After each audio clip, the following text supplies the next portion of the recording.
This week, we're reading Twilight Part 1, aka Abercrombie models who aren't like the other kids. Hi readers, I'm Jordan. And I'm Katie. And welcome to Not Another Heroine, the podcast where we break down the best and worst fictional heroines, those swashbuckling ladies who have to work a little harder than expected for their happy ending. Want to see what's next on our TBR list? Subscribe to us on YouTube or follow us on Instagram for a sneak peek at upcoming content or to help us pick our next book.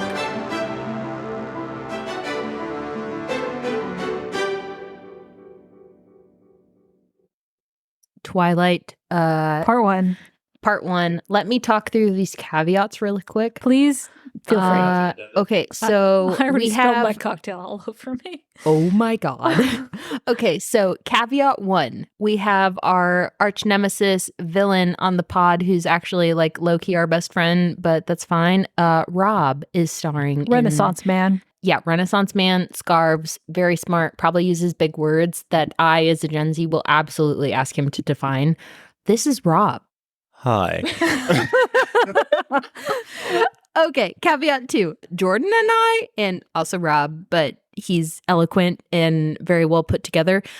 Jordan and I are like 4 drinks in. And so you, the readers, will obviously know how many drinks in because our rant about Twilight will become like incoherent. Anyway, caveat 3. Oh, are we getting to this caveat? Yeah. Okay. So we have this weird liquor that Jordan bought that's like red and has like olive looking things in the bottom. Lychee.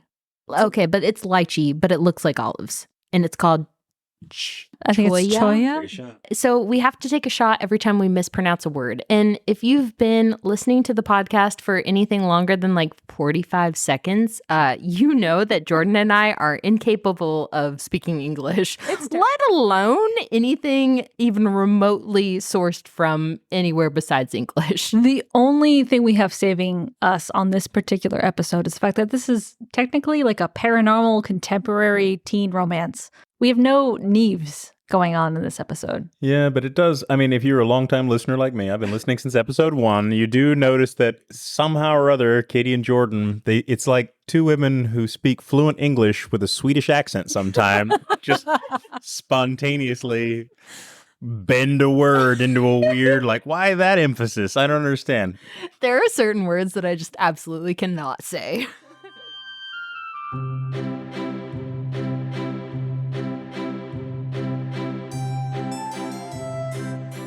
So we meet Bella just as she's saying goodbye to her childlike mother and getting on a plane to travel from Phoenix to Seattle, another plane to Port Angeles, and then they drive down to Forks. What is that like comedic like parody movie of Twilight?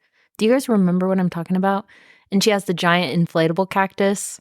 I have never seen it. I have no idea. Oh my God. I feel like I know too much about this movie, but all I can think of are the immaculate Twilight vibes of her holding the teeny little cactus as she's going to Forks. Anyways, so Bella please continue. She's very much going to miss her pet cactus. But in this book, it's more focused on her leaving her mother and moving to Washington State to live with her father. So she describes her parents' relationship in an almost clinical way and refers to her father, Charlie, by his first name. And like right off the bat, reading this as an older reader, like this struck me as a device to like make the reader think, she's 17, but actually she's an adult, and using like referring to her dad as Charlie is a way to the reader to emphasize the fact that she's older than she actually is. To emancipate her. Yeah. Which is interesting though, because like I have step-parents and I refer to the step-parents by their name, not my actual parents by mom and dad. Yeah. So it's like, it's a weird misplaced emancipation. You know what I mean? I still call my parents mom and dad, even if I'm distant from them, but step-parents are absolutely by the first name. And that makes sense. But for you to refer to your biological father as his first name, like that has to initiate from your mother or from another adult figure in your life. Mm-hmm. So it just seems weird that she just started doing that. It raised a question that the author never really seems to answer. Like, why should she do that? Yeah. And I think the answer is we need Bella to seem older than she actually is, which is a theme throughout the book. Mm-hmm. So moving on from that. So after arriving in Forks, which if you've ever been to Forks, it is not romantic. Bald eagles, wet leaves, and rundown old Americana. Yeah. It is a desperate little town that time forgot and that Twilight revived. So we're going to be very careful to differentiate the book from the movie. So because we have an episode fully dedicated to the movie, but even in the book, it seems to glamorize Forks a little bit as this small town escapism a little bit, like separate from reality. Yeah. Anyway, Bella has a very stilted reunion with her dad. And this is probably because they're so similar in personality type. He gives like... What? I spilled my drink. Welcome to Twilight Part 1, where we're spilling alcohol everywhere. Yep. We started this episode drunk, and I think you need to be drunk to review Twilight because... Okay, no. Okay, yes. So I wrote a little like asterisk in my... An asterisk. Shot. How you pronounce that? Shot, Katie. Does it help if it's in ignorance, an asterisk? Sure. No. Continue, Okay, please. but Twilight the book was not as bad as I was expecting when I reread it. Like it's a little bit like an older woman's perspective of what she thinks a teenager would think, but from an older person's perspective. But it was not as bad as people are like, oh my God, Twilight is trash. The movie is trash. The book is trash. Like this is trash. It's like, it was a decent book. Like if you remove it from the, ugh. Just as a preface, right, is I loved this book when I was 15, 16, 17, even into my early 20s. I really enjoyed reading this book. I think I probably read it 2 or 3 times. But it has been about at least 10 years since I've read it. And upon reread, I had a very different impression of the book itself. See, that's fun. So when I first read this book, I was 16, 15. My grandma bought it, the like 4-piece, all of them in one giant fucking book. And it took me 6 months to get through like half of this book because I missed the part where Edward was like described as like handsome and like godlike. And I thought he was like an absolute fucking creeper for the whole book until I heard the news that Robert Pattinson was cast as Edward. Wow, that's a completely different take like on it. Literally, I thought he was a creep. It's a shockingly honest take because irrespective of how attractive he was, that was my take on him the entire time. Like, so he slips into your bedroom at night and watches you sleep. All right, yeah, this is a criminal trespass. Okay, actually. so did you read the book before you watched the movie? No. So I got like okay. halfway through the book and then I heard that Robert Pattinson was coming out and I was like, oh my God, like hot guy is obsessed with me? Cool. Finish the book, watch the movie. Okay, so maybe that's the difference because I read this book like probably a couple years before the movie ever came out and I super got into it, which upon reading it as an adult, I'm like, oh, no wonder I had relationship problems growing up. Okay. Oh my goodness. How many women did it set on the wrong course? So moving on, because we are determined to stay on track with just giving a general synopsis of this episode. After arriving in Forks, Bella has her reunion with her dad, and he gives her this beat up monster of a truck. And it's like she just gets settled in. She loves the truck. It's fine, whatever. The following day after her arrival in Forks is her first day at the local high school, which goes pretty much as expected. So I switched schools as a junior, and I just want to say that I don't know if Stephenie Meyer like changed schools mid-high school, experience or whatever, but this was fucking spot on. It was disturbing how absolutely like clinical almost, like exact it was. The experience of moving schools midway through high school was to what Bella's experience was. Like you seem almost like a new flashy toy that everyone wants to know and like experience. Like my experience was somewhat different because I transitioned from grade school to high school, and the high school. Okay, wait. The high school that I went to was not. The grade school I went to was not a feeder school for the high school that I went to. So I showed up and I was the only person anybody didn't know. And I was being a guy, it felt like wading into a stream. Like, oh, everything's already in motion. Everything's just washing around me. So yeah, that was my experience. But also I did find that her writing of that sort of like that otherness of showing up, like, oh yeah, I'm the new kid. Yes. That seemed familiar. So in the book, like this goes pretty much, I think, as expected, right? Like a few more extroverted people at the high school introduce themselves and show her around. And like based on your feedback, like this tracks as a standard high school experience. Oh, absolutely. Like people introduce themselves to you and like all of a sudden you're just ingested into this existing friend group based on, you know, how popular you are, how confident you are, how beautiful you are. It just kind of like automatically filters into whatever level of, you know, group that's already existing and they just suck you in, which is basically Mike, Jessica. So our friend group that Bella gets sucked into is like Mike, Eric, Jessica, Lauren, Angela, I think are the central other characters that we get introduced to as the reader in this book. And so she makes it to lunch hour, you know, without tripping over herself too much, which becomes a much greater theme later on. Oh, there's the alcohol arriving in the book. So she's in the cafeteria sitting with her like newfound clique of people. And we get to meet the Cullens in the cafeteria. And it's... Can you read verbatim what you wrote, please? So the Cullens, it's a family of Abercrombie models who aren't like other kids. This is absolutely fucking spot on. Can I just say? Because literally in the book, it's like, who are they? And I feel like the movie actually did like, I know it's not the movie episode yet, but I feel like the movie did a pretty good job of explaining the otherness of these people, which I feel like that wasn't my experience. Like the super hot people of high school were always just the upper tier of like friend groups. They still seemed like children. Yeah, but this is almost like they are the adults, like they're college, but still at high school almost, like beautiful, sure of themselves. Like they didn't have any of that high school. Yeah, the other factor is not just them being beautiful. It's them distinctly not belonging to their peer group because they're not peers, because they're fucking vampires. And centuries old and immortal. Yeah.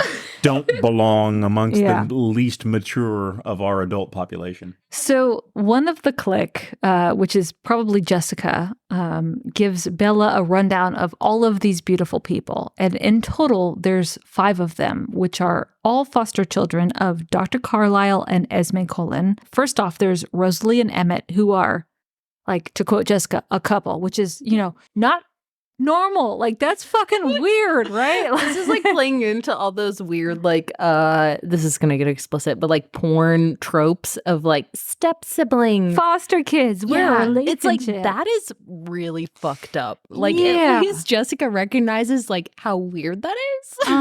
So Rosalie. Call me step bro. Yeah. So Rosalie and Emmett, couple. Then we have Jasper and Alice, also a couple. And then finally we have Edward, who, for the purposes of our story, has no family partner. And Bella is immediately fascinated by Edward because, you know, he's a single one. Again, we're just going to jump into this whole, I was not interested in this book until I found out that Robert Pattinson was cast as Edward. Like, it makes sense. If, you know, Robert Pattinson walks into your lunch cafeteria, you're going to be intrigued. I mean, yeah, he's easy on the eyes. Fair. As much as he hates the fucking Twilight saga. Exactly. So please continue. So he's described as tall and lean with a perfect face, changeable eyes, and auburn hair. And Bella is caught staring at him from across the lunchroom and is immediately flustered because, you know, we're dealing with children. These are teenagers who's like, oh my God, you're looking at me. I can't look at you ever again. My God, Cedric Diggory. Right? Oh, my dear son. Oh, Jesus. That's a direct quote. We are doing our best to treat you, dear readers, as if you've never read or seen or heard of Twilight before, because we are honestly... We want to treat this like any of our other books and give it a legitimate synopsis and then our reactions to it. Because again, so Jordan's perspective differs, but I thought coming from the perspective of like not having read this book since I was 15, it was decent as far as romance goes. It was awkward. It was a little bit cringy, but it had the factors there. It was good. I will get to how vehemently is that? Oh, girl, that's a fucking shot. Absolutely. How do you say that word? What, vehemently? Vehemently? What?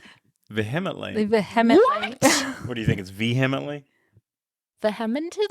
Oh my God. Shot for me. Yeah. Shot for you. Cheers, Katie, to that. I know what the word means. What? Cheers. Okay. By the way, this liquor is to raisins as wine is to grapes. This tastes That's like fair. pure liquid raisins. It tastes like shit. Yes, it does. It's quite gross.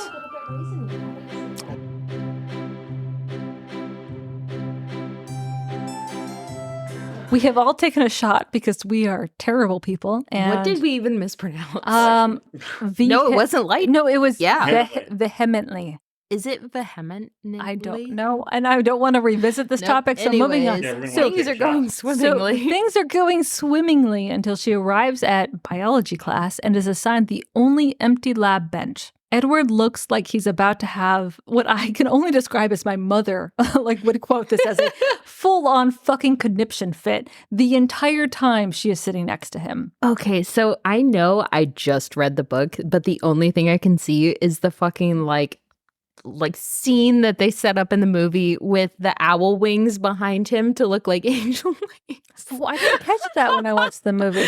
Oh my God, I only fucking caught it probably this last time that I saw the movie out of the 13, 14 times I've seen this movie. But literally this scene, he looks like he's having a panic attack and his hand is covering his face as if he's smelling something horrible.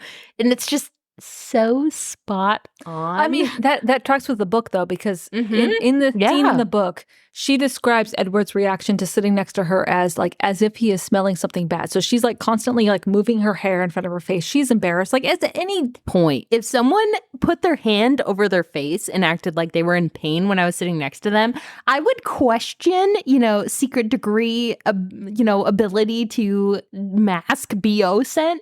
I would is be deodorant fucking- doing its job. I would question my existence. So, full disclosure, I consumed Twilight mostly in the form of an audiobook, though I wasn't. Not the way you should consume Right. An Twilight. audiobook. Hang on. I was a very attentive listener. I have many notes on prose. Let me tell you, I have many notes on Stephenie Meyer's prose. That said, maybe I am injecting a little bit of later comment because she's repeatedly and independently confirmed as smelling like freesia and lavender. Yeah. Not just from Edward's perspective, but I'm forgetting the name of the guy. James. It's her the good dude hunting her. goddamn suave shampoo. I fucking wish that I smelled like freesia and lavender on the regular, but I do not. Yeah. Bella finishes her first day at school and returns to the admin office to turn in her papers and runs into Edward, who's in the middle of trying to change his class schedule because that's fucking normal for a high school student. Continue, though. Yeah. So he wants to get out of biology with Bella because... Okay, so controversial take again. My confidence level would be decimated if I found out that the hot guy in my class is trying to change classes because he thought I smelled weird. Okay, Oh my yeah. God. But okay, This is triggering all of my fucking existential dread. again, reason why this resonated so much with teenage audiences, right? Because what teenage girl doesn't feel insecure about appearance, smell? And Bella, obviously, as a teenage girl, cannot afford the ego hit. So she sees this hot new guy who she's assigned to sit next to trying to get away from her. Oh my God, I'm the worst person on the planet. Yeah. Rob, you look like you have something to say. Oh, so much. I just don't know if it's too soon. My core issue with the book, having read it now, is that Edward is so out of place in high school. And I'm definitely skipping ahead here. I apologize. He's a bit two-dimensionally drawn because as a character, he's constantly between two positions. His bloodlust, his obvious hunger, and his self-restraint. Also, it's the recurring theme of him wanting to say goodbye preemptively of I'm going to remove myself from your life. I'm trying to protect you. I need the best for you. That happens the whole fucking book. And what teenage girl doesn't want to be protected? Oh my right? God. Yeah. Daddy issues. We're not gonna touch on that, but yes, daddy issues. Oh no, I'm definitely going to touch on that. That's definitely coming back around. Moving on. So the rest of the week passes without incident, and Bella goes back to school the following day, and Edward is gone inexplicably. But also, again, the movie montage of the scene fucking A plus. Continue. Edward is gone, but the rest of his family is still hanging out, looking beautiful, and she assumes he's dropped out of school, and that is the end of the weirdness. But again, Stephenie Meyer, A plus, like conceptualization of what a teenager would think. Yeah. Like I absolutely would think that my crush like dropped out of school. This like, makes me concerned that like a 30-something plus old author could write a 17-year-old so well. it is a little bit disturbing. Like, how did she know? Right? Because she hasn't matured that much. Okay. Whoa! No, yeah, actually, I think you're keying on the selling point there. But that is from early on. So I have multiple notes throughout the book at various stages. I had various expectations at various stages, and I corrected them as I went. But one of them was that one of the things that I kept noticing was how wrong I had predicted Bella would turn out. She's a much more complicated character than I expected. She's also very realistically a 17-year-old. And that as a contrast, again, this is back to my frustration with Edward as a character, that is a contrast to how unexpectedly bland Edward turns out to be. Bella is complex and interesting. She's exactly what you expect her to be. Edward is nothing like you would expect somebody to be who's 100 years old. So this What is a fucking hot take, but also spot on. Yeah, thank you. Okay, so I think this is partially what made Twilight such a like phenomenon as a book, because Bella is not this flat one-dimensional character that's so often portrayed, or like that is the selling point for this book. Like, people can just, it's a flat character. Everybody can see themselves in this character. I mean, to an extent, yes. I think she was very deliberately cast as a your character here type of character. Yes, but only to a particular audience, right? Yeah. Because the person in high school who is like knows in a book, doesn't see herself as X, Y, and Z fitting the particular mold, doesn't feel connected to her peer group or adults, is going to 100% relate to Bella. That is such an apt description that I felt guilty. So honestly, I felt bad because I felt myself making these broad characterizations of the reader in general, right? Lots of people might have picked the book up, but the person who I felt who was targeted by this book, by the author, was the bookish, nerdy, introverted, maybe not most attractive girl in high school. And I felt like a bit of an asshole just saying like, yeah, nope, that's who this book was written for.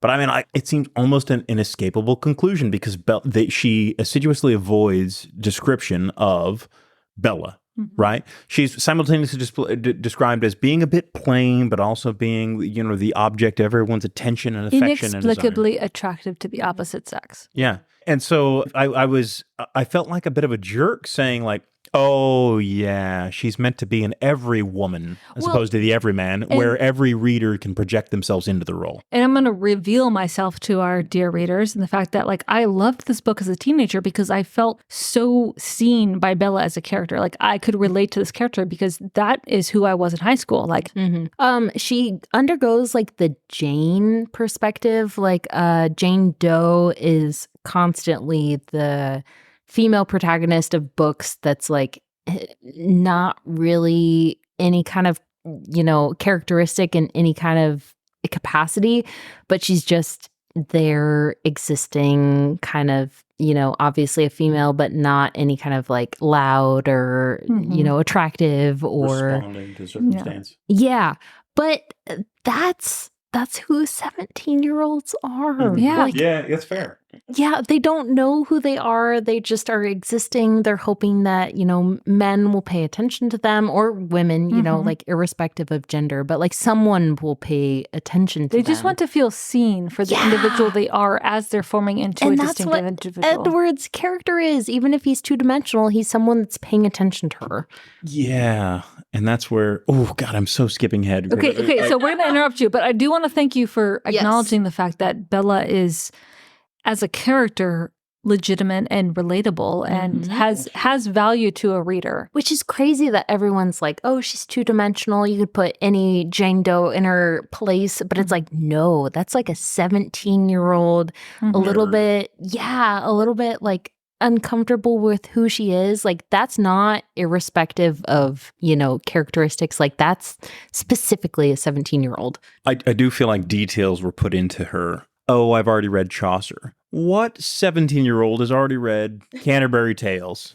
of their own free will, like voluntarily. Like, it was that, it was in the library. I checked it out. Like that, and then all of the 19th century English authors. So Jordan, have you read those books?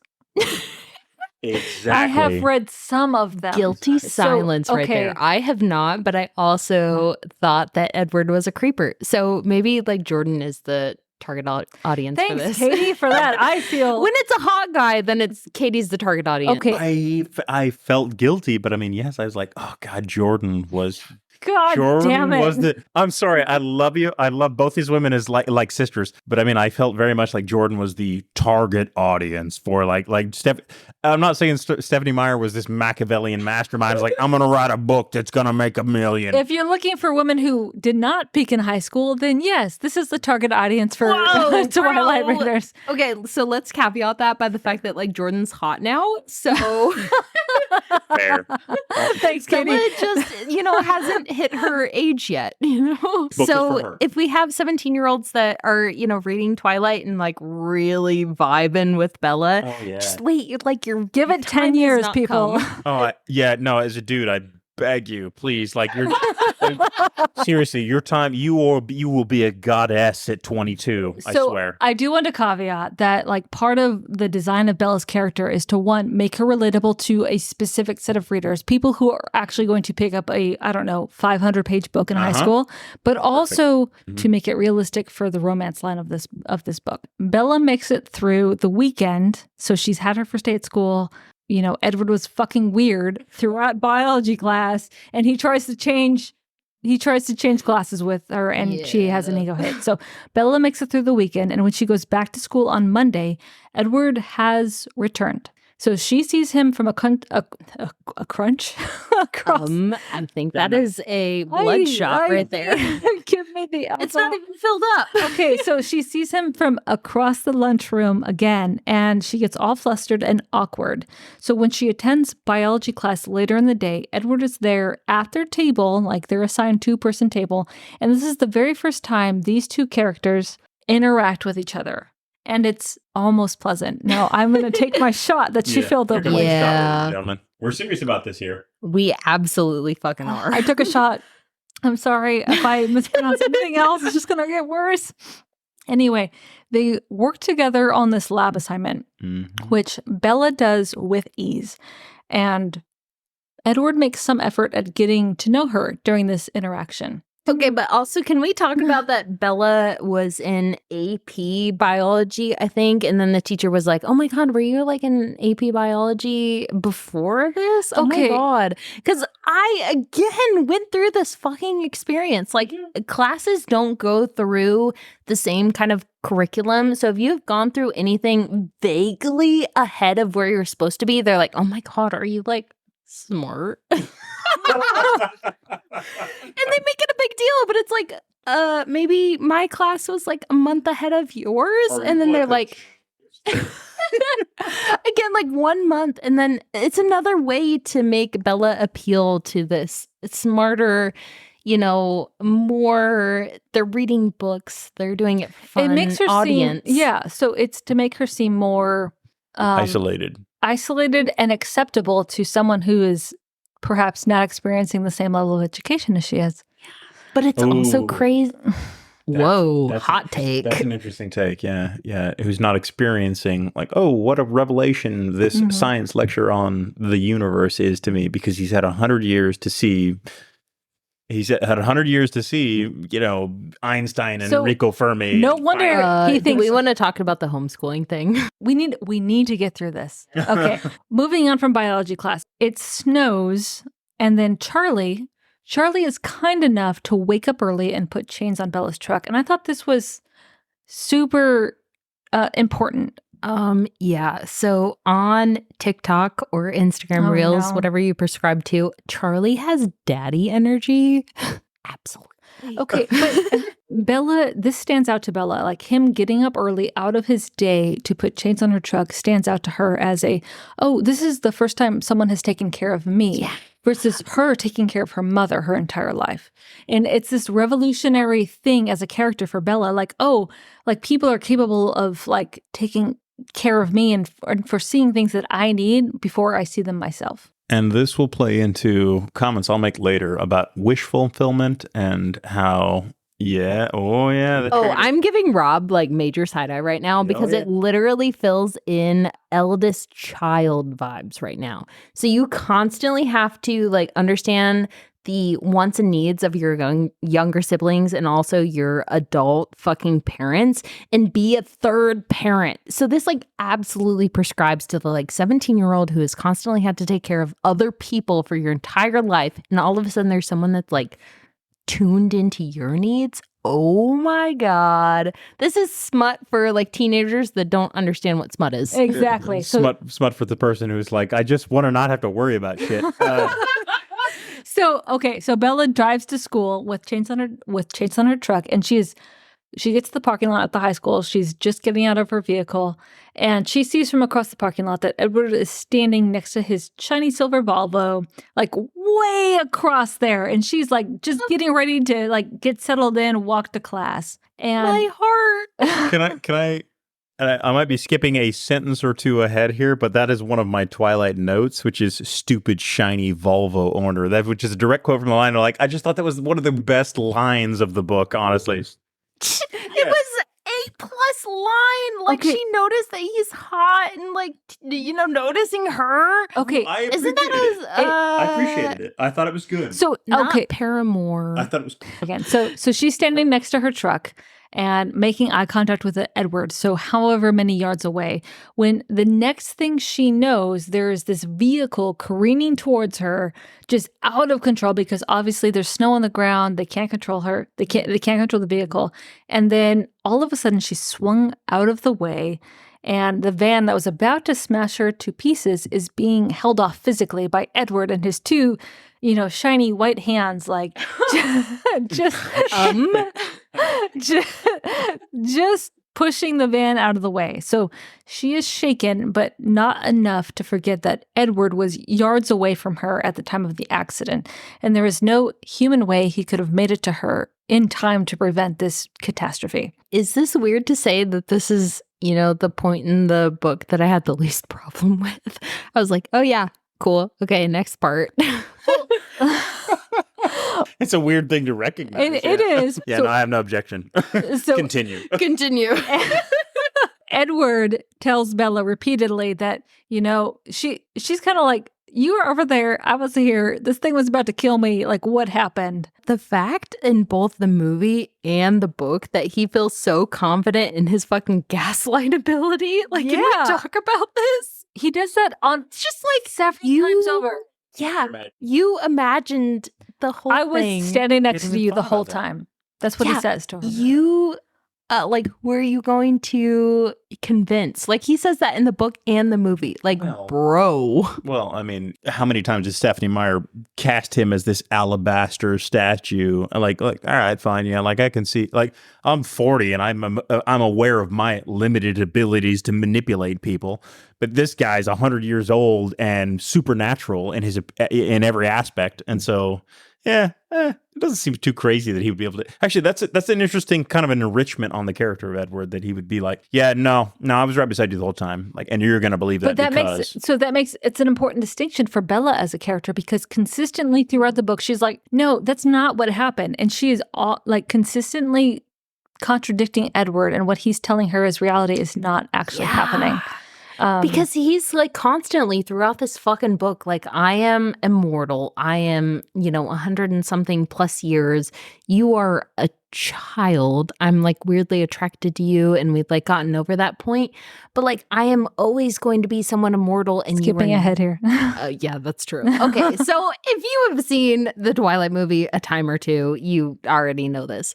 But like, it's just skipping past all of that. And so like, yeah, he's like gaslighting her, but not really. It's like her supernatural ability is to not fall for the gaslighting. Yeah, she's like, okay, but now what? And he's like, oh, you accepted the fact that no one's going to believe you? Like, oh, it's weird. It's weird and not okay. But so she makes it to the hospital, and this totally tracks for small town Washington, probably small town anywhere, which is the entire school comes to a complete stop. It shows up at the hospital, and like, it's like, oh my God, is she going to die? Like, this is the major event of the season for this almost accident that almost killed people, but actually everyone is fine.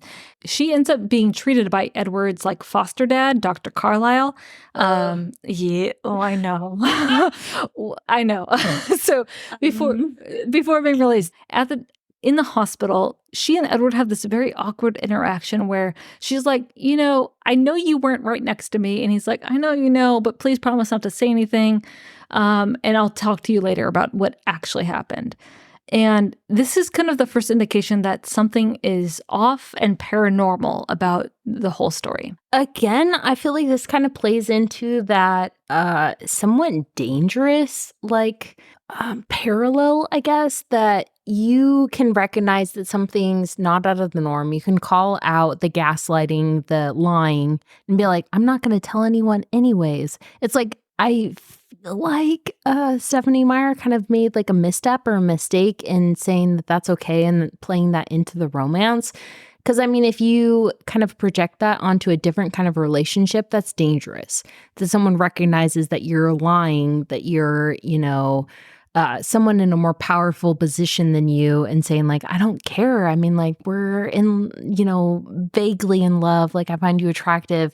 It's like, I think that was a little bit of a misstep. Like, it should have been something of a different conversation. I feel like it kind of puts a negative kind of disturbing context behind their relationship. Yeah, no, I mean, I agree that there's a disturbing element to the power dynamic there. Does it happen? Yes. And so insofar as it's represented in literature, I approve, because it's the sort of thing that happens. It's part of the human condition. People get manipulated and overwhelmed by some more powerful personalities than themselves.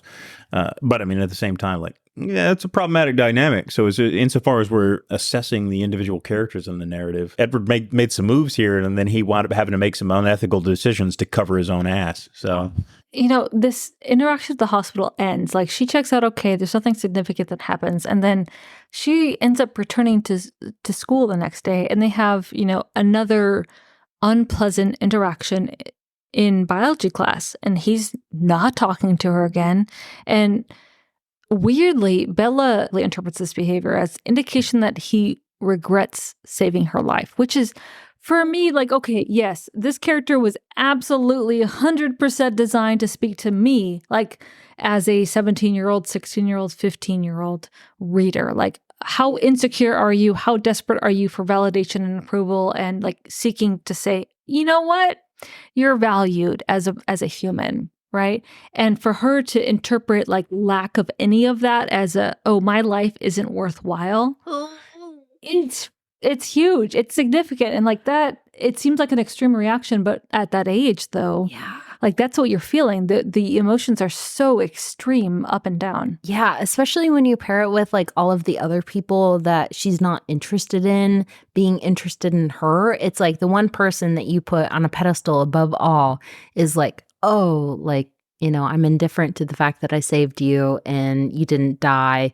You accept that as like, okay, so all of these other people don't see me a certain way. They don't value my, existence. But this one person that I think is hotter than anyone else, is more important than anyone else, is indifferent. Doesn't even want to talk to me. It's like, it's heartbreaking. Yeah, it's terrible. It makes me so sad because, again, as like that 17-year-old, 16-year-old reader, it's like, it should be a little bit more important than that. Exactly. Like, that shouldn't be the natural conclusion you draw. I know. I hate to end on a negative note, but like there's a lot of negativity in the first portion of this book where there's a lot of effort put into making Bella this downtrodden, feel sorry for her as a character. Like, she needs saving. Like, she is the ultimate damsel. Like, she's smart. She takes care of everyone around her, but who's going to take care of Bella? Yeah. That's kind of the setup we're given as a reader. And Edward is supposed to take care of her. So we hate to end on a bad note, but pending any other comments. From our shelf to yours. Oh, are you going to start? Oh, that's exciting. This feels like reverse gender roles or something. I love it. Okay. So, oh, yeah, I say it. From our shelf to yours. We'll see you on the next page.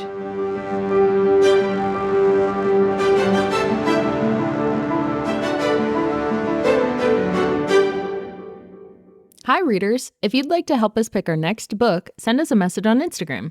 Or if you'd like to just listen, we post new episodes every Monday and Wednesday on Spotify, Apple, and Amazon. Thanks for listening. Bussin'.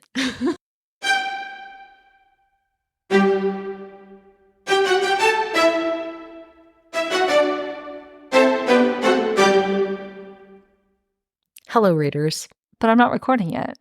Are you? No. I don't think I believe you. I'm gonna read every garbage novel.